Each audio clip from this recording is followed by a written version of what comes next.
Yo guys, and welcome back to another video. For today's video, we're going to be doing a little bit of a different type of video. As you guys have seen on my channel, I did a video where I had to read plays like LeBron James. And for today's video, we're going to be doing that, but with Chris Paul. Chris Paul is probably known as one of the best point guard playmakers, probably behind John Stockton or whatever. But yeah, we're going to be seeing if I'm as smart as Chris Paul playmaking wise. So yeah guys, if you do enjoy this video, make sure to give it a like and subscribe. That'd be greatly appreciated. And yeah, let's get into the video. If you haven't realized, I have a haircut. It's very short, but yeah, let's just get into the video. So guys, as you can see, we have the video here. Can you make a read like Chris Paul? Take the test. So yeah, this should be an interesting video, and yeah, let's get into it. Paul is undoubtedly one of the best point guards to ever play in the NBA. He's had to develop his skill level and his basketball IQ to an extremely high level to be able to dominate in a game where he's barely 6 feet tall. In this video, I'm going to give you guys... Yeah, it's crazy. I've never seen Chris Paul as probably like a shorter player, but yeah, it's crazy that he's like, I'm pretty sure it was 6 foot, yeah. 7 different clips, and I'll pause in the middle of each... And yeah, and he's quite a dominant point guard, I mean, in terms of passing, and he's a good scorer as well, and a very good perimeter defender. Right before there's a decision to be made, I'll let you guys predict what Chris Paul's going to do in the situations. Let me know in the comments how many you get right. Let's get into it. So yeah, the channel is called Vision Driven Basketball if you want to go check it out. It's right there. Here we've got Chris Paul playing this high ball screen going towards the middle of the floor. What should he do? Should he continue to attack downhill to the left and try and score at the basket? Should he take this pull-up near the free throw line? Or should he throw this lob to the cutter on the baseline? Okay, so I think the best two is probably to take a mid-range here or pass it. I think you'll probably pass it, but taking a mid-range shot right there is probably good as well. But I think you'll probably pass it inside, even though he's a really good mid-range shooter. Okay, he did lob it, yep, so I got this one right. This is part of what makes Chris Paul so hard to stop. When he comes off the screen, he sees that he has the attention of 3 defenders, specifically Ben Simmons, whose attention is completely on Paul and not on the guy in the corner. So Chris Paul takes another dribble towards the paint to make sure he draws in Embiid and Simmons and throws up the easy lob to his cutting. Yeah, he did well there, so as you can see, there's a backdoor cut and Embiid stepping up because I'm pretty sure that's Tobias Harris. Good corner screen, and then not sure what Ben Simmons is doing, but teammate. Yeah, I don't know who that player that caught the lob is. In this clip, Chris Paul's coming up the floor, getting ready for this drag screen to be set. Jamal Murray ices it and tries to force Chris Paul to stay sideline. What should he do in this situation? Should he use his ball screen to the middle like normal? Should he sell that middle drive and then use Nerlens Noel to twist this ball screen and attack towards the wing? Or should he draw Murray out and then attack him in an ISO situation? Ooh. I reckon Chris Paul will go back the other way, so what's called go towards the right way, and yeah, that's what I think he'll do. So I reckon he'll dribble back to the right. Look at it, I guess that right, and then he pulls it for a mid-range. Chris Paul and Noel do a great job on this play of using that ice coverage against Jamal Murray. By Jamal Murray jumping up and trying to prevent Chris Paul from using that screen going towards the middle, Noel is able to twist. So yeah, so these videos are a little bit old. This is like a year ago. Obviously, Chris Paul's with the Phoenix Suns now, but that ball screen, which is going to allow Chris Paul to come off towards the sideline, and because Jamal Murray's already jumped over the screen, it's going to put him in prime position to get caught by that screen, that's a pretty good leaving Chris Paul with Jokic and drop coverage for an easy mid-range jump shot. Yeah, that OKC team was an interesting time. You know, you had Chris Paul, Gallinari, Shea, Gilgeous on the same team, and they made the playoffs, but they got eliminated by the Rockets, which had Westbrook. And then two got traded for each other. Chris Paul's coming up the floor again for this drag screen. The screener's defender jumps out to hard hedge. What's the read right here? Should he try and split the hedge? Should he try and bounce out and around the hedge? Or should he reject the screen and attack towards the sideline? Well, it's interesting. It looks like Gallinari is about to take a screen, so I think he'll go in the middle, but if he goes another way, it's probably a better decision than going in the middle, but yeah, let's see. look, I got it. So with 3 for 3, I don't know, I just thought he would go through the middle, and it looks like it didn't really get caught, so it's probably the best decision there.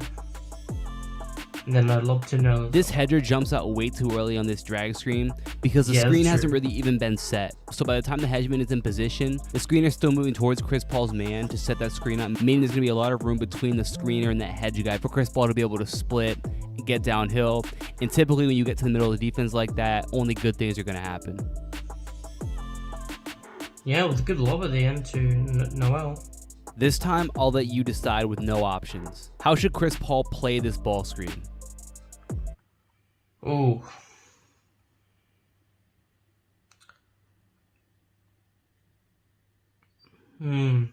Looking where Nene is, I think it's just going to be a normal screen and then Chris Paul will go around. But if he turns back the other way, I wouldn't be surprised.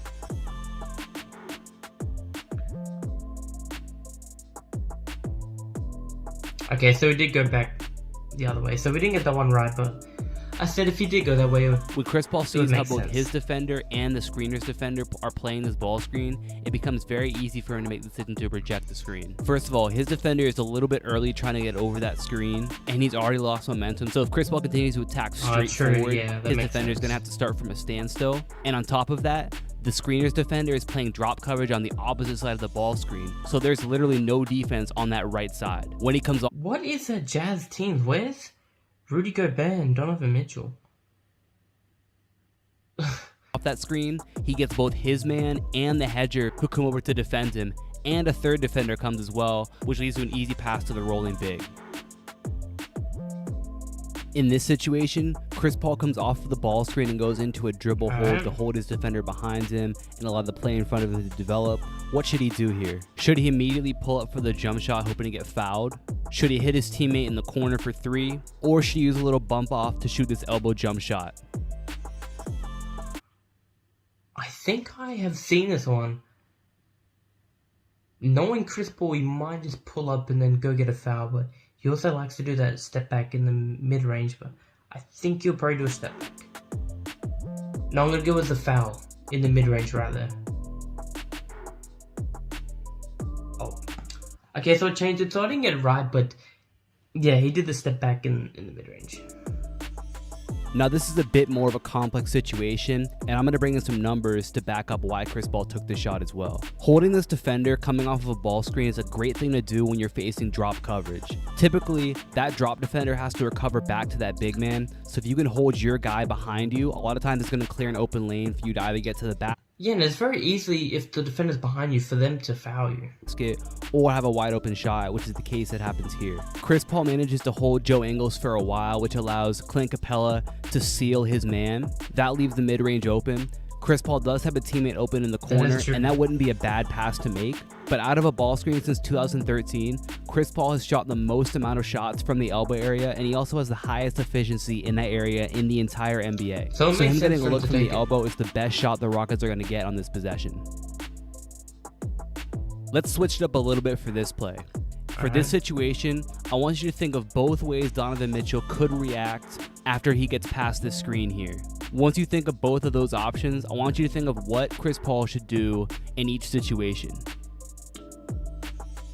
Okay, so this looks like a little bit of a longer one. So either situation, Donovan Mitchell can either stay on PJ Tucker, but that leaves Rudy Gobert on Chris Paul. And if you guys don't know, Rudy Gobert is probably one of the worst perimeter defenders in NBA history, maybe. I don't know how good Shaq was in the perimeter. I'm guessing it wasn't good. Rudy Gobert is absolutely terrible at the perimeter. So I'm guessing Donovan Mitchell's probably going to have to switch back. I mean, that's what I would do. And I don't even know. I reckon PJ Tucker's probably going to set a screen and then Rudy Gobert. Or either Chris Paul can just isolate Rudy Gobert. So, yeah, let's see. I think there's probably going to be a screen somewhere involved. I wouldn't be surprised if it's an isolation. If it's an isolation, it's probably the best decision. Not what I was expecting, but, you know. So here are the two options that Donovan Mitchell has after he goes under this ball screen. The first would be to stay with PJ Tucker to make sure that he doesn't get an open three and let Rudy Gobert stay one-on-one with Chris Paul with help to his left side. Or the other option is to recover back to Chris Paul and essentially bring a double team with him and Gobert, which would leave PJ Tucker open. Yeah, it was probably best that Donovan Mitchell switched, but Rudy Gobert has to make the switch as well. Because I don't want Rudy Gobert trying to defend Chris Paul in the perimeter. That's a disaster waiting. So Chris Paul's two options to these would obviously, number one, if Rudy Gobert is guarding you, then you beat him, get by him, and either finish at the basket or you make a pass.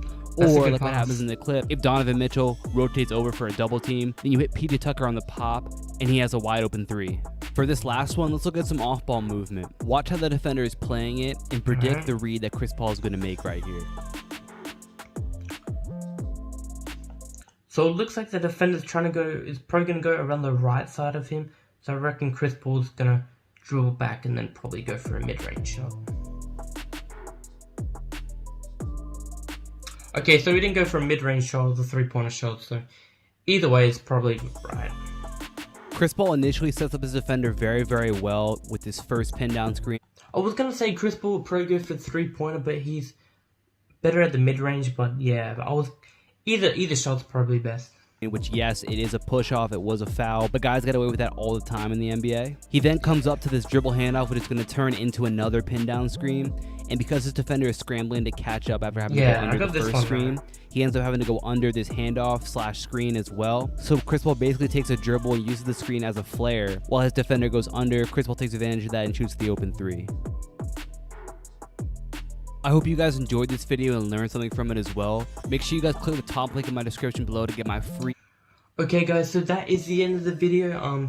Shout out to this channel for making these type of videos. They're always fun to react to and, you know, take a quiz and see what my basketball IQ would be. So yeah guys, if you guys did enjoy this video, make sure to give it a like and subscribe. That'd be greatly appreciated. And yeah, I'll be back with another video very soon. Peace out. Diving off the stage in the crowd, it's a mosh pit. Yeah, shawty bad, but she broke and she don't own shit. Mama asked me, son, when the trapping gon' quit. I been riding around through the city in my new bitch. Young nigga poppin' with a pocket full of